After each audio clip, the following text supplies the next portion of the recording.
So the Astra Militarum are having a good time this week, taking down one of the biggest tournaments in Warhammer 40k. Let's take a look at the list used to achieve it.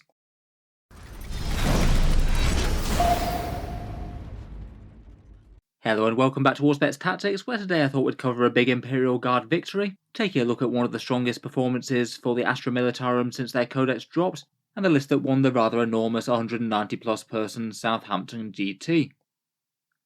So far since the Guard Codex came out in late 2022, the army's been in limbo for a little while. It came out in the launch box, but Games Workshop hadn't released the codex individually, so they didn't have any rule support for it, and it was kind of incompatible with certain balance updates, like the balanced data slate. That meant a bunch of tournaments didn't allow it, plus a whole load of units weren't even released yet, so the Guard time to shine has really been in Arks of Omen. They haven't really had much chance to perform before that. Initially, looking at the armies in Arks of Omen, I was suspecting Guard would have been one of the strongest ones, but it does seem that by the tournament data that doesn't really seem to have been the case.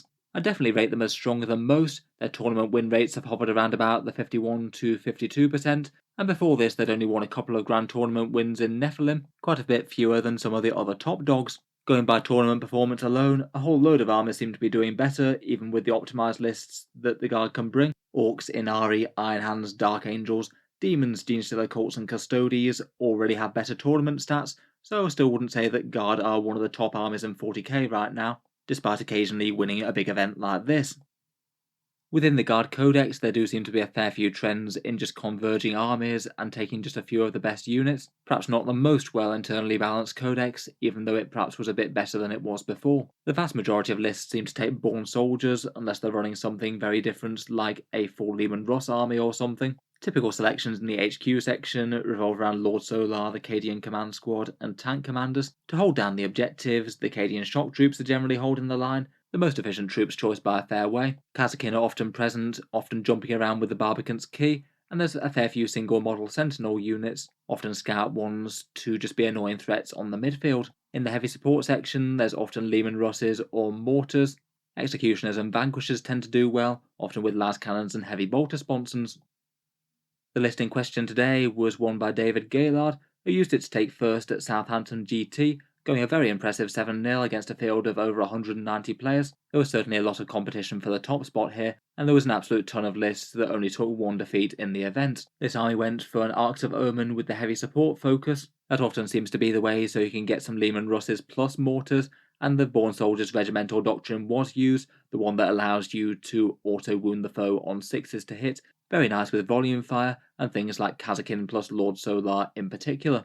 Leading the list, here we do have Lord Solar. He's a competitive staple in the vast majority of competitive Guard lists. He takes his Warlord trait for the command point farming, and his main tricks are just any orders that you want, infantry ones within 6 inches and tank orders out to 12, plus a big reroll bubble, and also full rerolls on one unit, excellent to throw on something big and scary, and particularly Kazakin with their stratagem combo. Next up, and another near auto-include pick, are the Cadian Command Squad. They do a bunch of important things, most specifically a Voxcaster to allow units to be within 24 inches for that excellent inflexible command secondary objective. And they've also got the Finial the Nembradesh first standard. That one is pretty brilliant on anything with modifiers, feel no pains or -1 damage, and it'll be excellent on the Sentinels and the Mortars here. The officer takes a power sword, and they have the Master Tactician Warlord trait allowing you to redeploy 3 units. I guess in this army, things like the Kazakin Sentinels and Lehman Russes might be good targets for that. There's then a tank commander with the Executioner Plasma Cannon plus Plasma Sponsons and a las cannon. Kind of fun to see Plasma Sponsons on this one. I feel like the most people I've seen have been using heavy bolters. I guess a little bit more punch against Space Marines here. And then rounding out the HQ section is the Death Corps Field Marshal. He's become a staple competitive choice since the Forge World points adjustments. He's basically like a Cadian Castellan, but does the same job for 15 points cheaper, and it's a rather good bargain to get 2 more orders on the field, plus an annoying character. Moving into the infantry that were taken, there's 5 units of Cadian shock troops. These take Melter Plasma now that you can no longer double up on the special weapons anymore, a Voxcaster to receive orders and be in range for inflexible command, plus the autogun on the Sergeant for a bit more volume fire. These guys are nice units to screen and just be expendable bodies on objectives. They can do a bit of grunt work like raiding banners and things, and to be honest with the core synergies that are available here between orders, the Finial, and all the rerolls, they can actually punch pretty hard as a counter-attack if you need to, if the opponent pushes things forward too fast. Then there's 3 units of the mighty Kazakin, Very common competitive staples. There's one unit with the big Barbican's Key Mortal Wound setup here. They're almost certainly going to be using that Mortal Wound stratagem as they've gone for maximal hotshots. Just the two volley guns, the hotshot sniper, and they've taken Brutal Strength as their extra doctrine. That's the one that allows them to fire heavy weapons without penalty even when they're moving. It means that the plan should be to put first rank fire, second rank fire on those hotshots, give them the Lord Solar rerolls, and then probably the combination of the Mortal Wounds on 6s to wound stratagem, plus the Born Soldier's unique stratagem to auto wound on a 5 to hit. And as mentioned in previous videos on this channel, that puts out a crazy amount of mortal wounds. You just need to divide their fire between a few different targets and soften up the enemy army in general. It's perhaps not a foolproof plan if the opponent gets first turn and gets to hit them with a bunch of mortars or some fast movers first. Their damage output is going to be significantly worse, but if you get first turn and they can't do that and they can remain hidden, they're going to trade up in a very big way first turn. Otherwise, there's two other Kazakin units. These guys take plasmas as well as the volley guns and the sniper. One of them's a mechanized unit in a Chimera. That means that they'll be able to move and then disembark if they need to, potentially throwing themselves onto a midfield objective. I don't know whether the plan would be to be alongside the Field Marshal in the same Chimera for that or not. The orders out of that are quite efficient. The other one just gets ignores cover within 18 inches. I guess there'd be a bit more of a start in your deployment zone threat, and then potentially just move the right side of ruins and open up some big firepower with the various core rerolls and hit the enemy very hard. Then lurking in the backfield are 3 units of 3 mortar teams. Very common competitive includes here. I'd guess that they'd be sitting around with the Finial command squad nice and safe at the back, putting down a whole bunch of auto wounds with Born Soldiers on the target that most needs it, and being able to use the take aim order to effectively counter the barrage penalty.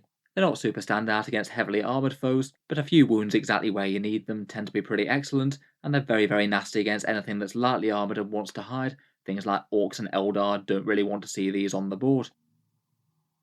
Then we get into the vehicles and armour section of the list, and perhaps compared with some guard lists there aren't quite so much focus on Lehman Russes here, only being 3 of them including the tank commander.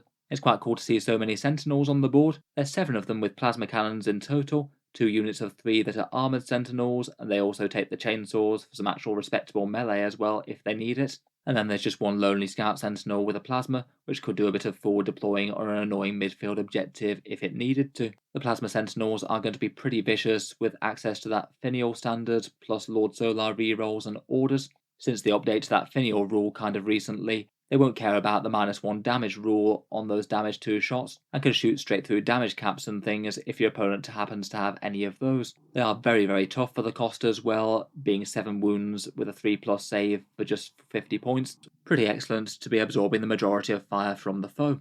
Then for the Lehman Russes, the remaining 2 are sticking with the big plasma theme. Executioners on the turret once more for the big damage 3 and AP -4 shots.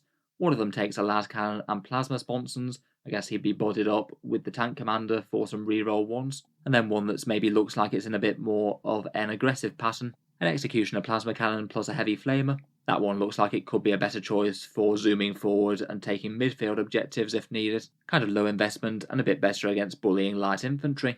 Finally, there's also a Chimera to give a rise to the mechanized Kazakin. This one takes dual heavy flamers, so pretty potent up close and good overwatch if you need it. Fairly cheap and effective, and can just be an annoyance threat once the Kazakin get out. Overall, definitely seems like a top tier guard list to me. Perhaps fairly in line with the majority of competitive guard lists right now. I'd say the most interesting things are the heavy reliance on Sentinels. There's a few more of those than normal. Plus it's interesting to see the Plasma Sponsons cropping up on the Russes.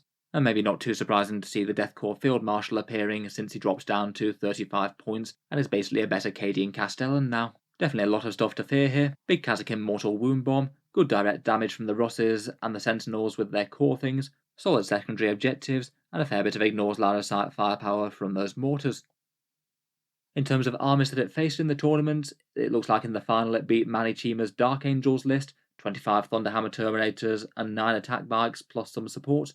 I guess a fair few meaty targets to get those alpha striking Kazakin into there. I feel like Born Soldiers and Mass Plasma probably isn't the worst combination to deal with the targets.